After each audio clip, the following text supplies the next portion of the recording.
दुकानदार चुड़ैल। गोरखपुर नाम का एक गांव हुआ करता था। उस गांव में ज्यादा लोग नहीं रहते थे। उस गांव में एक गर्भवती विधवा औरत रहती थी। उस औरत का नाम कमला था। कमला अपने घर में अकेली रहती थी। उसके पति की सारी जायदाद उसके नाम हो गई थी, पर सभी गांव वाले उस औरत को मनहूस औरत समझा करते थे और सभी उससे नफरत किया करते थे। एक बार कमला राशन की दुकान पर खाने का सामान खरीदने जाती है। भैया जी, जरा 1 किलो दाल चावल देना। अरे हाय हाय हाय हाय हाय हाय! अरे मनहूस औरत, मेरी दुकान में अपशुगन करवाने आ गई क्या? हैं? चल जा यहाँ से। मैं कुछ नहीं देने वाला हूँ तुझे। भाग भाग यहाँ से, चल जा निकल। भैया जी, ऐसा मत कहिए। मैं गर्भवती हूँ, मुझे खाने की बहुत जरूरत है। मुझे खाना दे दीजिए।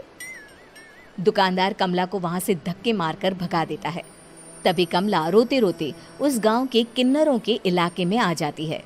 गांव वाले किन्नरों को उसी इलाके में रखा करते थे, क्योंकि वो लोग किन्नरों को पसंद नहीं करते थे और उनके इलाके में रहने से मना करते थे। तो किन्नरों ने उसी गांव में अपना एक इलाका बना लिया था। जब किन्नर लोग देखते हैं कि एक गर्भवती महिला रोते रोते उनके इलाके में आ गई है, तो सारे किन्नर कमला के पास जाकर उसका हाल पूछने लगते हैं। क्या हुआ बहन, तुम्हारी गर्भवती अवस्था में इतनी बुरी हालत कैसे? तुम रो क्यों रही हो? तुम डरो मत, हम तुम्हें कोई नुकसान नहीं पहुंचाएंगे। तुम शांत होकर सब बताओ कि हुआ क्या है। मैं कमला हूँ। मैं गांव के दूसरे इलाके से आई हूँ। 2 महीने पहले ही मेरे पति की मौत हुई है। मुझे गांव के लोग मनहूस मानते हैं, क्योंकि मैं विधवा हूँ और गर्भवती भी।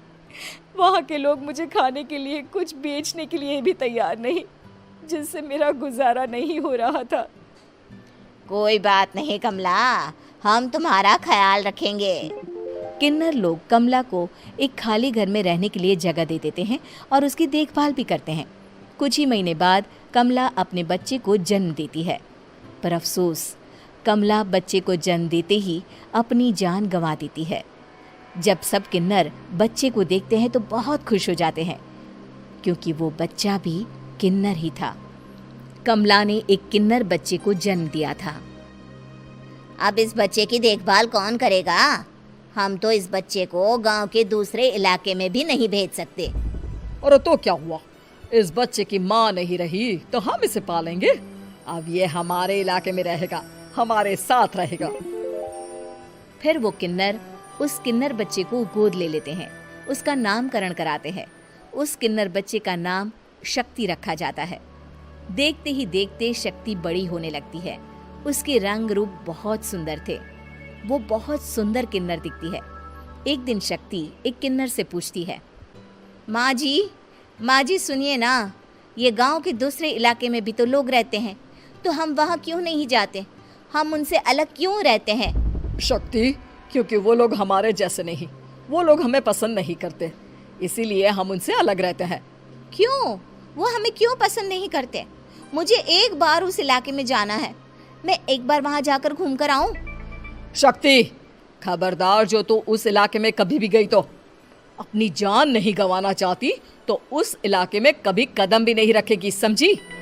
इतना कहकर वो किन्नर वहाँ से चली जाती है। शक्ति उस किन्नर की बात सुनकर बहुत रोती है। माँ जी, ऐसा कैसे कह सकती हैं? उन्होंने इतनी सी बात के लिए मुझे इतना डांटा। अब तो मैं उस इलाके में ज़रूर जाऊंगी। फिर एक दिन शक्ति गांव के दूसरे इलाके में चुपके से जाती है। ये लोग तो हमारे जैसे ही इंसान हैं, तो ये हमसे नफरत क्यों करते हैं? जब शक्ति उस इलाके में पहुंचती है तो गांव के सारे आदमी उसके रूप से मोहित हो जाते हैं। वो लोग ये अंदाज़ा नहीं लगा पाते कि वो किन्नर है। शक्ति की सुंदरता देखकर सारे गांव वाले उसकी तारीफ करने लगते हैं। तभी गांव का चक्कर लगाने गांव के जमींदार का बेटा हर्ष वहां पहुंचता है। हर्ष भी दिखने में बहुत सुंदर होता है। जब हर्ष ने शक्ति को देखा तो वो भी उससे मोहित हो गया, और जब शक्ति की नज़र हर्ष पर पड़ी तो वो हर्ष को देखकर मोहित हो गई। आपको पहले कभी इस गांव में देखा नहीं। इस गांव में आप नए हैं क्या? जी नहीं, वो मैं बस। तभी शक्ति बोलते बोलते रुक जाती है और मन में सोचने लगती है, अगर मैंने इनको बता दिया कि मैं दूसरे इलाके से आई हूँ तो वो समझ जाएंगे कि मैं किन्नर हूँ, इसलिए मुझे इनसे झूठ ही बोलना पड़ेगा। शक्ति हर्ष को कहती है, जी हाँ, मैं इस गांव में नई आई हूँ, यहाँ अकेली रहती हूँ। वैसे आप कौन है? आप भी इसी गांव में रहते हैं? जी हाँ, मैं इस गांव के जमींदार का बेटा हूँ।